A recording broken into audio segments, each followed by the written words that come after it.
Good morning, dear students. How are you all? I hope you all are fine, beta.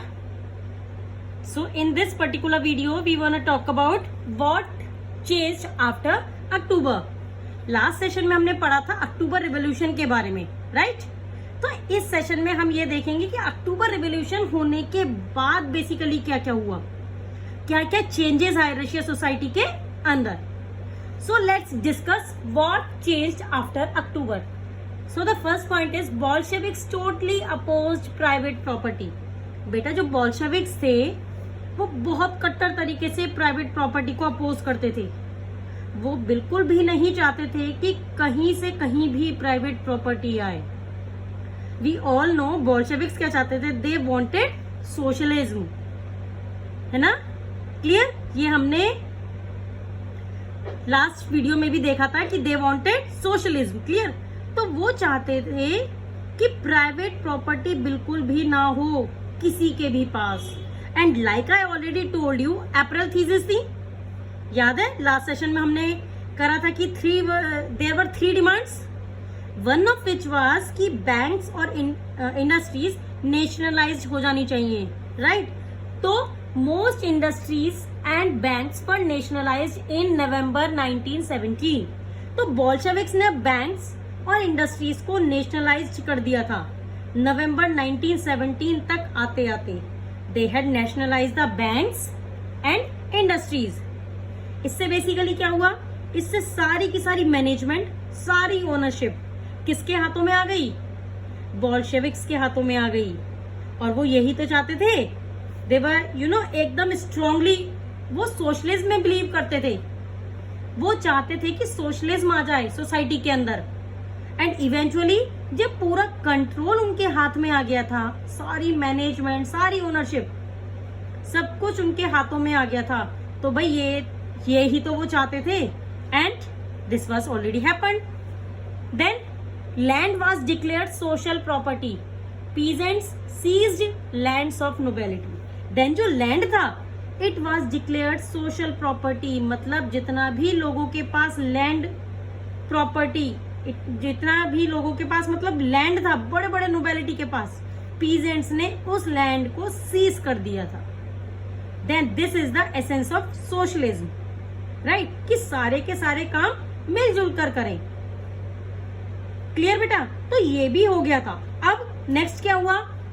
Large houses were partition as per family requirements. जो बड़े बड़े घर थे they were partition as per the family requirements. Now tell me, कोई ऐसा जना है बेटा यहाँ पे who doesn't want live in a big bungalows? Yes, all of us you not dream to do that. हम चाहते हैं कि एकदम बड़ा सा आलीशान हमारा एक महल जैसा घर हो. तो बहुत लोगों का होगा भी डेफिनेटली, ऐसी बात नहीं है.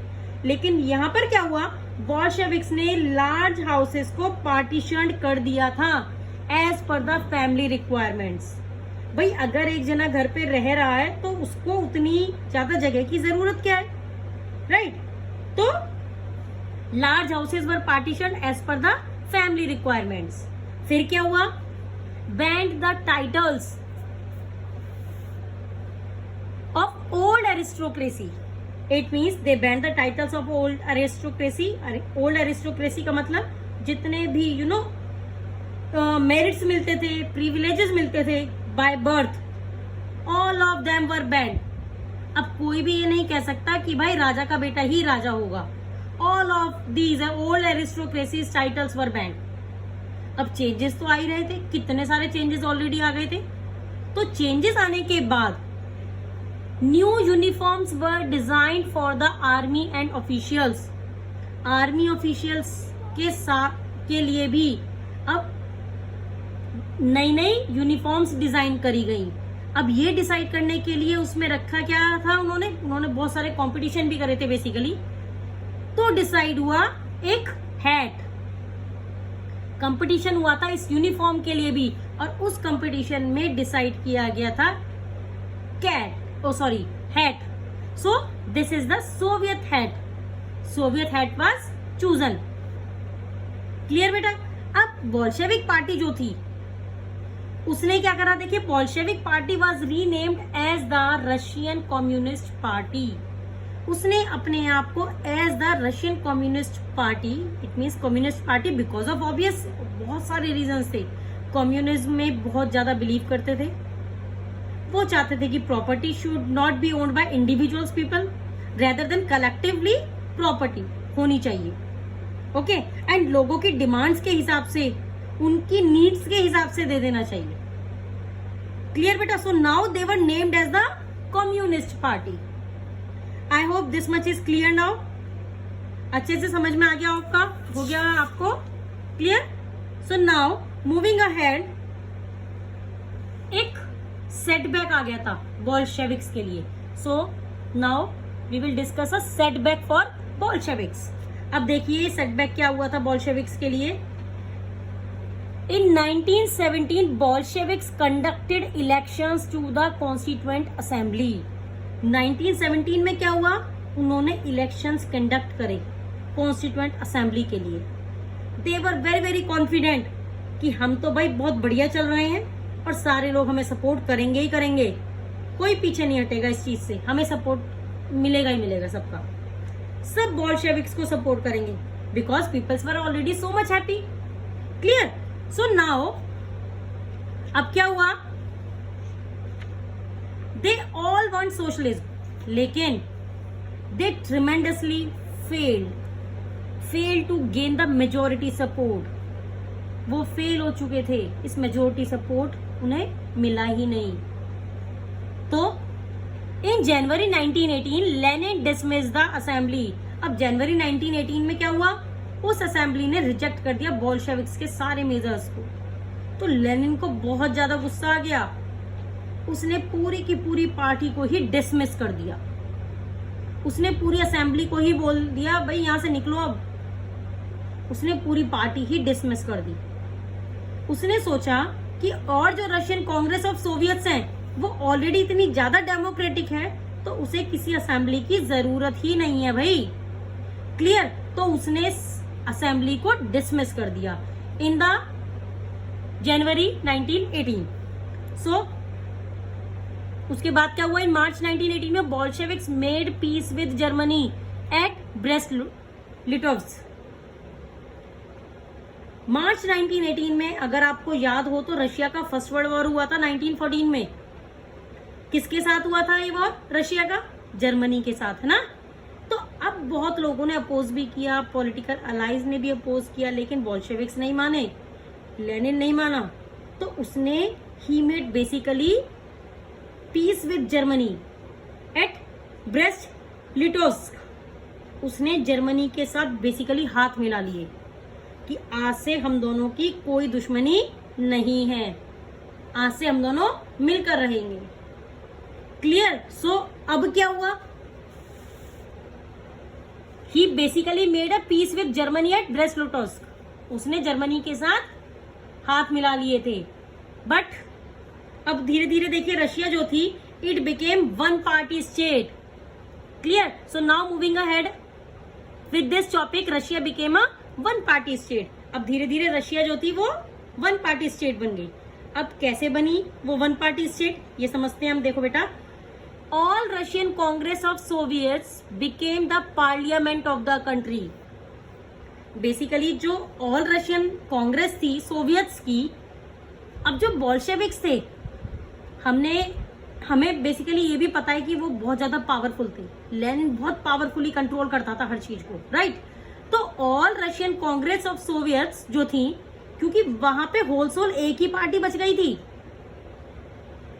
एक ही पार्टी रह गई थी, क्योंकि बोल्शेविक्स से सारे इतना डरते थे, उनका एकदम दबदबा था। तो पार्लियामेंट किसकी बननी थी? जब एक ही पार्टी बची है, तो जब इलेक्शन के लिए पार्टी ही एक है, तो पार्लियामेंट भी डेफिनेटली वही बनाएगी। So all Russian Congress of Soviets became the parliament of the country. Point is clear now? So now उसके साथ साथ trade unions were kept under the party control. Definitely, क्योंकि वो बेसिकली वो अपना हुक्म जताना चाहते थे, वो अपना हुक्म जमाना चाहते थे पूरे के पूरे रशिया पे, तो वो हर चीज को अपने अंडर में लाना चाहते थे। तो उन्होंने क्या करा? उन्होंने ट्रेड यूनियंस को भी अपने कंट्रोल में कर लिया। अब लेनिन चाहता था कि हर एक चीज पर उसकी नजर होनी चाहिए, to keep eye on that, हर एक चीज पर, कौन कब क्या कर रहा है, कौन कब सो रहा है, कौन कब जाग रहा है, हर चीज के ऊपर सब कुछ चीज उसको पता होनी चाहिए। तो अब उसने क्या किया, उसने सीक्रेट पुलिस अपॉइंट कर दी, secret police. First call the Cheka and later OGPU and NKVD punished those who criticized the Bolsheviks। Secret police को पहले चेका कहते थे, उसके बाद OGPU, NKVD, ये सब नाम उनके रखे गए। पता नहीं क्या क्या अजीबोगरीब नाम थे बेटा, उनके नाम इसी तरीके के रखे गए थे। तो वो लोग क्या कर रहे थे, जो सीक्रेट पुलिस थी वो उन लोगों को पनिश करते थे जो भी बोल्शेविक्स को क्रिटिसाइज करता था। Basically those peoples who were basically criticized the Bolsheviks, these secret police were punished by them। Clear, हर किसी को पनिश किया जाता था जो भी बोल्शेविक्स के अगेंस्ट बोलता था। और ये सारे कामों को देख कौन आता, ये सीक्रेट पुलिस जो रखी गई थी इस पार्टी के द्वारा, या फिर हम कह सकते हैं लेनिन के थ्रू। क्लियर, तो बेसिकली इसका मतलब क्या हुआ कि आपके पास कोई भी लिबर्टी नहीं है कुछ भी करने की, आप अपने ओपिनियंस एक्सप्रेस ही नहीं कर सकते। अगर कुछ भी करते हुए पकड़े गए तो पनिशमेंट मिलेगी ही मिलेगी। तो इससे क्या हुआ, बहुत सारे जो यंग राइटर्स थे, आर्टिस्ट थे, दे स्टूड अगेंस्ट दिस, सभी इस चीजों के अगेंस्ट खड़े हो गए। They were now not in a favour, और we can say that not to move to the support of the Bolsheviks, क्योंकि सेंसरशिप लॉज भी आ गए थे। अब वो कैसे आए थे, जब भाई आप अपने व्यू पॉइंट को एक्सप्रेस ही नहीं कर सकते तो कुछ भी आपने अगर उठाकर पब्लिश, उल्टा सीधा कुछ भी पब्लिश कर दिया तो you will be penalised for it, आपको पनिश किया जाएगा।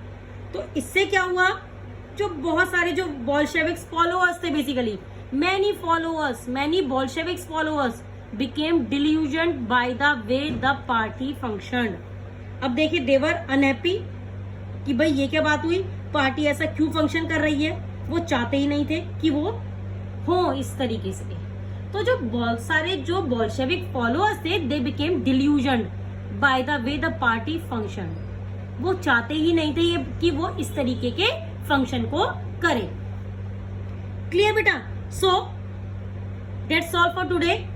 इन the next class we will discuss from the civil war. अब इसके बाद सिविल वॉर आई थी, so we will discuss in the next video or in the next class. Till then, goodbye students, have a nice day.